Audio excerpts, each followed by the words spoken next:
మకర సంక్రాంతి అంటే సూర్యుడు మకర రాశిలోకి ప్రవేశిస్తాడు.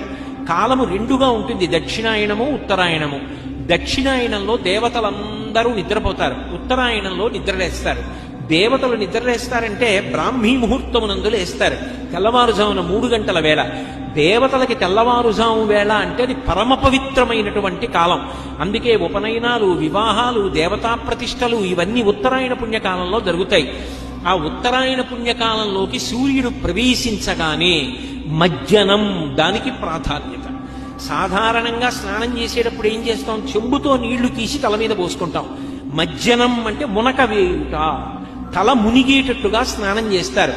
జీవనదులలో కానీ పుష్కరిణులలో కానీ స్నానం చేస్తూ ఉంటారు. తల ముంచి స్నానం చేస్తారు, దాన్ని మజ్జనం అంటారు.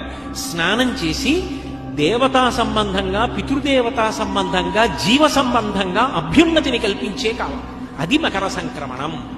పుణ్యకార్యం చేయడం నేర్చుకో, దాని వలన పొందిన పుణ్యం నీ జీవుడితో వస్తుంది.